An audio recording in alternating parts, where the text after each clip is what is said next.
In the lawless territories of 1870s Montana, where justice came swift and final, one woman faced the ultimate deadline. As the daughter of the territory's most wanted outlaw, she'd inherited more than just her father's name. She'd inherited his death sentence. With less than 12 hours before the hangman's noose would claim her life, she made a proposal that would shock an entire town. Her desperate plea wasn't born of romance, but of survival and a legal loophole that could cheat death itself. Marriage to a respectable citizen might be her only chance to escape the gallows, but finding a man willing to wed an outlaw's daughter on her execution, Eve seemed impossible. That's when fate introduced her to someone who would change everything. This is the incredible true story of a midnight wedding that saved a life, transformed a town's understanding of justice, and proved that sometimes love really can conquer all, even when it begins with the most desperate ultimatum imaginable. Ready for a story that will have you on the edge of your seat? Hit that like button if you believe in second chances. Subscribe and ring that notification bell, because tales like this prove that even in the darkest moments, hope can emerge. Drop a comment about your thoughts on redemption and second chances. I read every single one. The year was 1876, and the mining town of Silver Creek, Montana Territory, buzzed with anticipation for what would be its most notorious execution.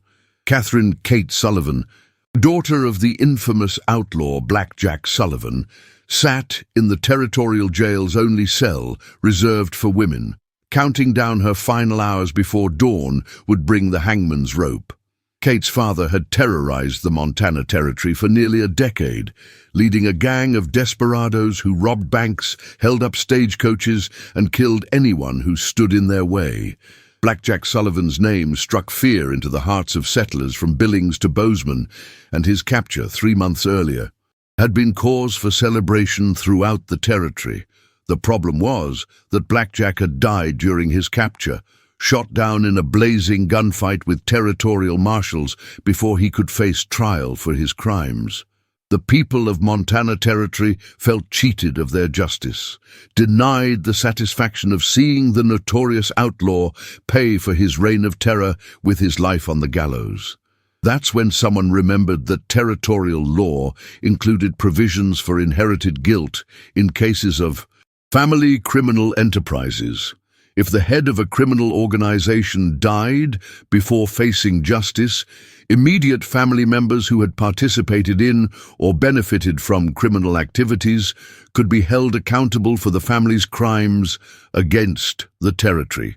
Kate had been arrested 2 weeks after her father's death, charged not with specific crimes, but with being an accessory to every robbery, murder, and act of violence committed by the Sullivan gang over the past 10 years. The evidence against her was circumstantial but legally sufficient under territorial statutes designed to prevent criminal families from escaping justice. The trial had been swift and decisive. Witnesses testified that Kate had been seen at several gang hideouts, that she had received money and goods that were obviously stolen, and that she had helped tend wounded gang members after their criminal activities. Her own testimony that she'd had no choice in these matters fell on deaf ears.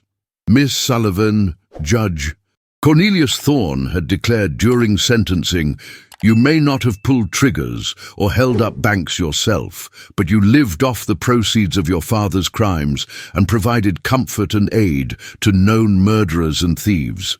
This court finds you guilty of criminal conspiracy and sentences you to hang by the neck until dead." The sentence had shocked even some of Kate's harshest critics. While few people sympathized with Blackjack Sullivan's daughter, many questioned whether hanging a 22-year-old woman for her father's crimes served the cause of justice. But Judge Thorne was determined to send a message that criminal families would not escape accountability in his territory. Kate spent her final weeks in jail reading her father's old Bible and reflecting on the life that had led her to this moment. She'd been born into the outlaw world, raised in hidden camps and secret hideouts, never knowing a normal childhood or having any choice about the path her life would take. Her father's crimes had defined her existence long before they sealed her fate. The young woman had attempted to escape her father's shadow several times during her teenage years, seeking work in legitimate businesses and trying to build an honest life, but the Sullivan name followed her everywhere, closing doors and eliminating opportunities until she had no choice but to return to the only family and community that would accept her. Dr. Marcus Webb, the town's physician, and one of the few educated men in Silver Creek, had taken an interest in Kate's case from a legal and humanitarian perspective. He believed that executing someone for inherited guilt violated fundamental principles of justice, but his protests had fallen on deaf ears among townspeople hungry for revenge against the Sullivan family. Dr. Webb visited Kate regularly during her imprisonment, bringing books and engaging her in conversations that revealed an intelligent, thoughtful young woman who had been trapped by circumstances beyond her control. He found himself increasingly troubled by the injustice of her situation and determined to find some legal means of preventing her execution. The doctor's research into territorial law revealed several obscure statutes that might provide grounds for appeal, but time was running short and Judge Thorne had shown no interest in reconsidering the sentence. Kate would hang at dawn unless something dramatic occurred to change the legal circumstances of her case before the execution warrant could be carried out. Kate herself had resigned herself to her fate, finding a strange peace in the certainty of death after years of uncertainty and fear. "I've been living on borrowed time since the day I was born," she told Dr. Webb during one of his visits. "Maybe paying for my father's sins will finally balance the scales and give me the peace I've never known in life." Dr. Webb was struck by Kate's dignity and grace in the face of death, qualities that seemed incompatible with the criminal heritage that had condemned her. He began to wonder whether Kate Sullivan might be more victim than villain, someone who deserved redemption rather than retribution for sins that were not entirely her own choosing. The physician's growing sympathy for Kate's situation led him to explore every possible legal avenue for saving her life. He consulted law books, sent telegrams to legal experts in Denver and San Francisco, and even considered the possibility of helping Kate escape from jail, though he ultimately rejected that option as both illegal and impractical. As Kate's execution date approached, Dr. Webb made a discovery that would change everything. Hidden in the territorial legal code was an obscure statute dating back to the early days of frontier justice, a provision that could potentially save Kate's life if she could meet its specific requirements before dawn broke over Silver Creek. The law stated that a condemned person facing execution could claim the right of redemptive marriage if they could find a citizen of good standing willing to marry them and accept legal responsibility for their future conduct. The marriage had to be performed before the execution and required the approval of both a judge and a religious authority. Dr. Webb realized that this obscure legal provision might represent Kate's only hope for survival, but it would require finding someone willing to marry a condemned outlaw's daughter on her execution eve and stake their own reputation and legal standing on her future behavior. In a town that thirsted for Sullivan blood, such a person seemed impossible to find. The doctor spent Kate's final evening frantically searching through legal precedents and territorial statutes, looking for any other avenue that might save her life. But as midnight approached and dawn drew nearer, it became increasingly clear that the redemptive marriage provision represented her only realistic chance of cheating the gallows and beginning a new life beyond her father's shadow. As midnight struck the town clock, Dr. Webb burst into the jail with the legal document he'd discovered, his heart pounding with the desperate hope that Kate's life might yet be saved. Sheriff Tom Bradley unlocked the cell door, curious about the physician's late-night urgency and the thick legal tome he carried under his arm. "Kate," Dr. Webb said breathlessly. "I found something in the territorial code that might save your life. It's called redemptive marriage, a legal provision that allows condemned prisoners to escape execution if they can find someone willing to marry them and accept responsibility for their future conduct." Kate looked up from her Bible with weary eyes, having already made peace with her approaching death. And who exactly would marry Blackjack Sullivan's daughter hours before she's supposed to hang? Even if such a law exists, it's meaningless without someone foolish enough or desperate enough to risk their reputation and freedom for a stranger. Dr. Webb had been wrestling with that exact question throughout his frantic research. The redemptive marriage law required a citizen of good standing, someone whose character and reputation would convince Judge Thorne that they could genuinely reform and supervise the condemned person. In Silver Creek, such individuals were few and far between. "There might be someone," Dr. Webb said quietly, his voice carrying a mixture of hope and uncertainty. "Someone who understands what it means to be judged for family sins rather than personal choices. Someone who believes in redemption and second chances even when others have given up hope." Kate studied the doctor's face in the lamplight, recognizing something in his expression that she hadn't dared to interpret during his previous visits. "You're talking about yourself, aren't you? You're considering marrying a condemned outlaw's daughter to save her from the gallows, even though it would destroy your reputation and possibly your career in this town." Dr. Webb nodded slowly, acknowledging the truth that he'd been reluctant to voice even to himself. "I've been thinking about it for hours. I came to this territory to help people, to make a difference in lives that others had written off as hopeless. You represent everything I came here to fight against, the cruel certainty that some people can never change or be redeemed." The physician explained that his own background included family members who had made terrible choices, people he'd loved despite their flaws and failures. "My brother died in prison back east, convicted of embezzlement that destroyed our family's reputation. I know what it's like to carry someone else's shame and to be judged for crimes I didn't commit." Kate listened with growing amazement as Dr. Webb described his reasons for considering such a drastic action. He spoke of medical ethics that required him to preserve life whenever possible, of Christian principles that demanded forgiveness and redemption, and of personal conviction that every human being deserved a chance to prove their worth through their own choices rather than inherited guilt. "But you barely know me," Kate protested, overwhelmed by the magnitude of what he was proposing. "You'd be risking everything, your practice, your standing in the community, possibly even your freedom if I failed to live up to the court's expectations. Why would any reasonable man take such a gamble on someone like me?" Dr. Webb sat down on the wooden chair beside Kate's cell, his voice steady despite the enormity of what he was contemplating.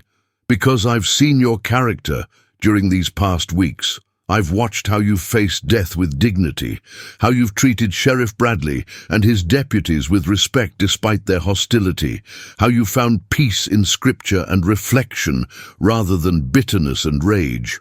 The doctor continued, explaining that Kate's behavior in jail had convinced him that she was fundamentally different from her father and his gang.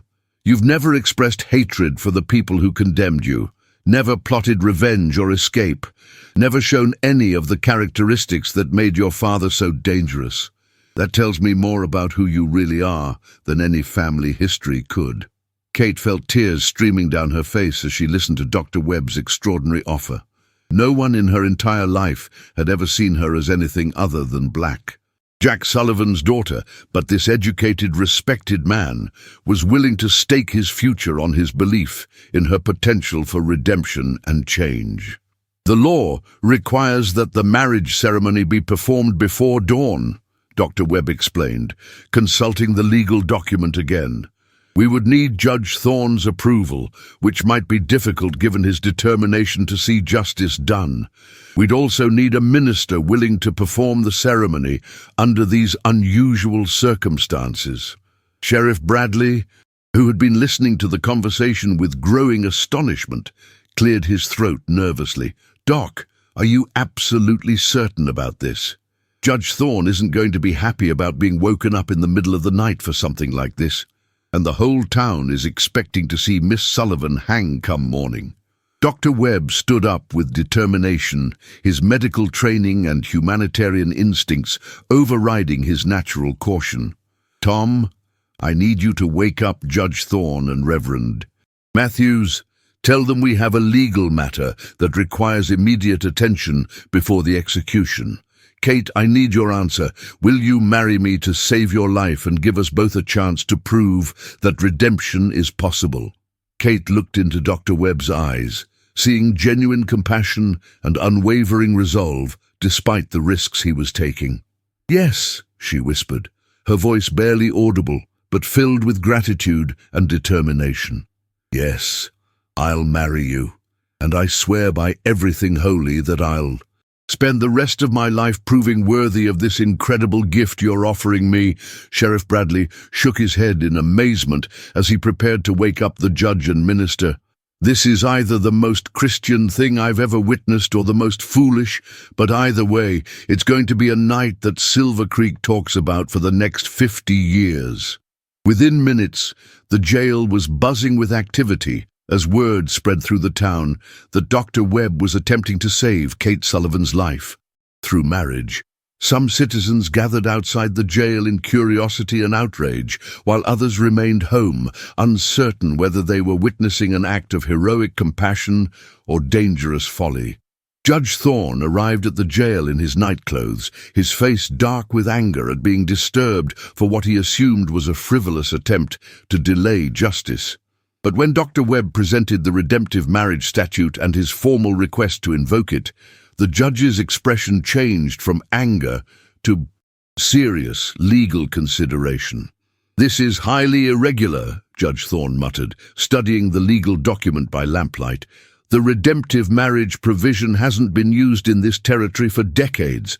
Are you absolutely certain, Dr. Webb, that you understand the legal and personal implications of what you're requesting? You would be responsible for Miss Sullivan's conduct for the rest of her life."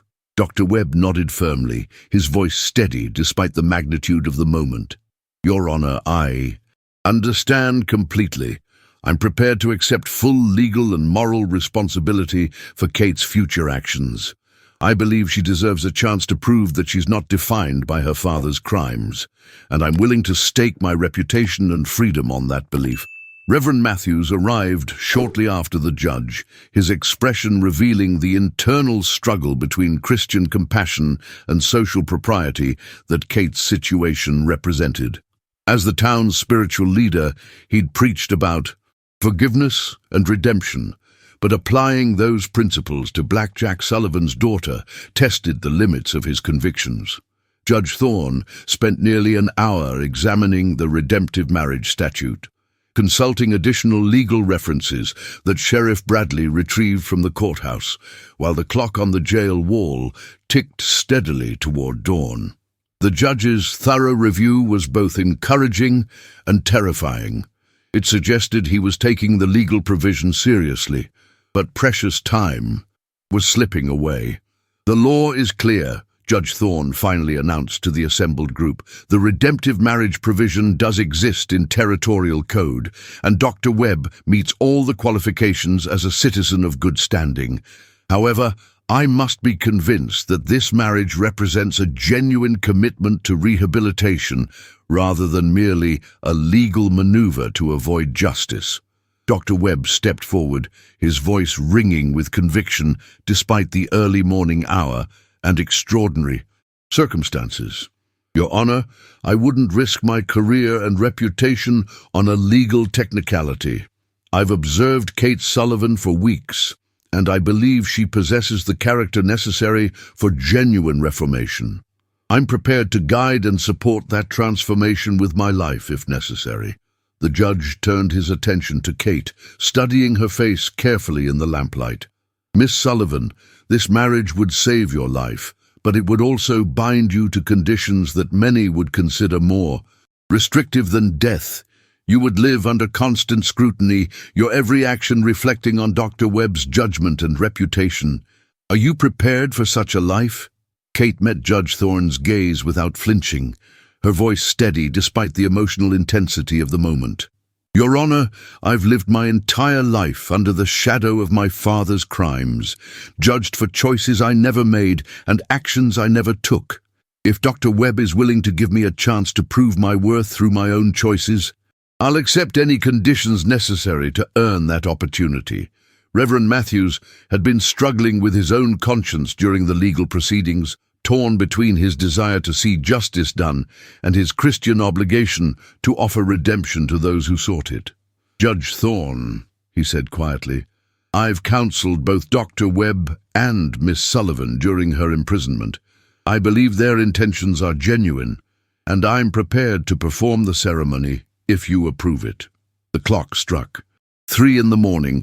as Judge Thorne rendered his decision. Given the unusual circumstances and the sincerity of all parties involved, I'm prepared to approve this redemptive marriage under the following conditions. Dr. Webb will assume complete legal responsibility for Kate Sullivan's future conduct. Any criminal activity on her part will result in his prosecution as an accessory. The marriage must be genuine, not merely a legal convenience.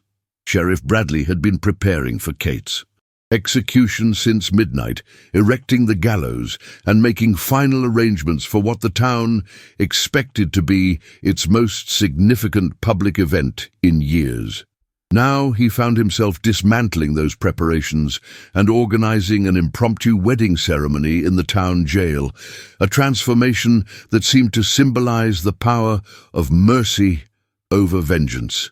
The news of the impending marriage spread through Silver Creek like wildfire, drawing curious townspeople from their beds to witness either a miraculous act of redemption or a foolish mistake that would endanger the entire community. Opinion was sharply divided, with some praising Dr. Webb's compassion and others condemning his reckless disregard for public safety. Mayor Harrison Blackwood arrived at the jail just as preparations for the ceremony were beginning, his face flushed with anger at having his plans for a public execution disrupted by what he called legal trickery and misguided sentiment. He demanded the right to address the court.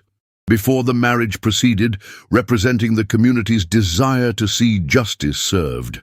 Judge Thorne, Mayor Blackwood declared, this town has waited months to see the Sullivan family pay for their crimes against our people. Black Jack Sullivan escaped justice through death, and now his daughter seeks to escape it through marriage. The people of Silver Creek deserve better than to see their desire for justice frustrated by obscure legal technicalities. Dr. Webb responded to the mayor's objections with quiet dignity, explaining that justice served without mercy was merely vengeance, and that true justice required the possibility of redemption for those willing to change their lives. Mr. Mayor, we have the opportunity to demonstrate that our community values transformation over retribution, growth over revenge. Judge Thorne listened to both sides before making his final ruling. The law is the law, Mr. Mayor. The redemptive marriage provision exists precisely to provide alternatives to execution when circumstances warrant mercy. Dr. Webb has met all legal requirements, and I find no basis for denying his petition. The ceremony will proceed as planned. Reverend Matthews began the wedding ceremony as the first hints of dawn appeared on the horizon, his voice carrying across the jail yard to the crowd of townspeople who had gathered to witness this unprecedented event. The traditional words of marriage took on extraordinary meaning when spoken over a couple, united by desperation and compassion rather than romantic love. Do you, Marcus Webb, take Catherine Sullivan to be your lawfully wedded wife, for better or worse, in sickness and in health, for richer or poorer? And do you promise to love, honor, and protect her for as long as you both shall live? The Reverend's question hung in the pre-dawn air, weighted with implications far beyond typical wedding vows. I do, Dr. Webb replied firmly, his voice carrying clearly to everyone present. As he spoke those two simple words, Kate felt the weight of inherited guilt beginning to lift from her shoulders, replaced by the possibility of a future defined by her own choices rather than her father's crimes. Do you, Catherine Sullivan, take Marcus Webb to be your lawfully wedded husband, and do you promise to honor the trust he has placed in you, to live according to the law, and to prove worthy of the redemption he offers through this marriage? The Reverend's modified vows acknowledged the unique circumstances that had brought them together. I do, Kate whispered, then repeated more strongly, I do. As she spoke, the sun broke over the mountains surrounding Silver Creek, its light falling across the jail yard like a benediction on the most unusual wedding ceremony in the territory's history.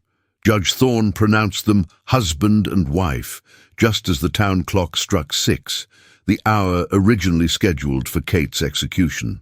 Instead of the tolling of death bells, the morning air, filled with the sound of wedding congratulations from supporters and grumbling from those who felt cheated of their vengeance. Sheriff Bradley officially released Kate into her husband's custody, removing the shackles she'd worn for weeks and symbolically transferring responsibility for her future from the territorial justice system to the man who had risked everything to save her life. The transformation from condemned prisoner to married woman occurred in a matter of moments, but its implications would last a lifetime. Dr. Webb took Kate's hand as they prepared to leave the jail together, facing an uncertain future, but united in their determination to prove that redemption was possible even in the most unlikely circumstances. The crowd parted to let them pass, some with blessing and others with skepticism, all wondering whether they had witnessed a miracle or a mistake. The newlyweds' first challenge came immediately as they left the jail and faced the mixed reactions of Silver Creek's citizens. Some townspeople offered congratulations and support, while others made their disapproval clear through hostile stares and muttered threats. Dr. Webb kept Kate close to his side, his protective instincts already adapting to his new role as her guardian and husband. Mrs. Eleanor Hartley, the town's most influential socialite and wife of the bank president, stepped forward to confront the couple as they walked toward Dr. Webb's modest home. Dr. Webb, I hope you realize what you've done to your reputation and standing in this community. That woman carries the blood of murderers and thieves, and no amount of legal maneuvering can change that fact. Kate started to respond to the insult, but Dr. Webb gently squeezed her hand and answered for both of them. Mrs. Hartley, we all carry the potential for both good and evil in our blood. What matters is the choices we make, not the families we're born into. I have faith that Kate will prove herself through her actions, not her ancestry. The couple's first weeks of marriage were marked by constant scrutiny from the community, with every interaction and decision analyzed for signs that Kate was reverting to her criminal heritage. Dr. Webb's medical practice initially suffered as some patients refused treatment from someone who had married into the Sullivan family, but gradually his reputation for skill and compassion overcame most prejudices. Kate threw herself into proving worthy of her husband's sacrifice, learning to manage his household, assisting with his medical practice, and volunteering for church and community activities despite the cold reception she often received. Her determination to demonstrate her commitment to law-abiding life impressed even some of her harshest critics, though suspicion remained widespread. The couple's relationship evolved gradually from a marriage of convenience to a genuine partnership built on mutual respect and shared values. Dr. Webb discovered that Kate possessed intelligence, compassion, and strength that had been hidden beneath her outlaw heritage, while Kate found in her husband the stability and acceptance she had never known in her chaotic childhood. Their first major test came 6 months after the wedding, when Kate's brother Samuel Sullivan arrived in Silver Creek, seeking revenge against the town that had condemned his sister and celebrating his father's criminal legacy. Samuel represented everything Kate was trying to escape, and his presence threatened to destroy the new life she had worked so hard to build. "Katie," Samuel called out as he confronted her on the main street, his voice carrying the swagger and menace that characterized the Sullivan men. "I've come to take you home, where you belong, away from these righteous hypocrites who tried to hang you for being our father's daughter. The gang's regrouping, and we need you back where you belong." Kate stood her ground despite her fear, drawing strength from the months of support and encouragement her husband had provided. "I'm not Katie Sullivan anymore, Samuel. I'm Kate Webb, and this is my home now. I won't go back to the outlaw life, and I won't let you bring that violence to this town where people have finally started to accept me." The confrontation attracted a crowd of townspeople who watched nervously as Samuel Sullivan's presence brought back memories of his father's reign of terror. Some citizens wondered whether Kate would revert to her criminal heritage when faced with family pressure, while others prepared to defend the woman who had become a respected member of their community despite her origins. Dr. Webb arrived just as the confrontation was escalating, positioning himself between Kate and her brother with the quiet courage that had characterized his decision to marry her. "Mr. Sullivan, your sister has chosen a different path. She's built a new life here based on law and community service. I suggest you respect her decision and leave Silver Creek peacefully." Samuel Sullivan laughed at the mild-mannered physician's attempt to intimidate him, but his amusement faded when he realized that several townspeople had gathered to support Kate and her husband. "Well, well," he sneered, "looks like my little sister has found herself some protectors. But blood is thicker than marriage vows, Katie. You'll remember where you really belong when push comes to shove." Kate's response surprised everyone, including herself, as she found the courage to publicly reject her family's criminal legacy. "Samuel, I remember exactly where I belong. Here, with people who judge me by my actions rather than my heritage. Dr. Webb saved my life by believing I could change, and I won't dishonor that sacrifice by returning to a life of crime and violence." The standoff ended when Sheriff Bradley arrived with several deputies, making it clear that Samuel Sullivan was not welcome in Silver Creek and would face immediate arrest if he caused any trouble. Samuel retreated with threats of future revenge, but his inability to reclaim his sister marked a symbolic victory for Kate's transformation and the community's acceptance of her redemption. The incident with Samuel actually strengthened Kate's position in Silver Creek, as townspeople who had witnessed her public rejection of her outlaw family finally began to accept that her commitment to lawful living was genuine. Mrs. Hartley herself grudgingly admitted that Kate had shown remarkable courage in standing up to her brother's intimidation. Dr. Webb's faith in his wife's character was vindicated as Kate continued to prove herself through service to the community.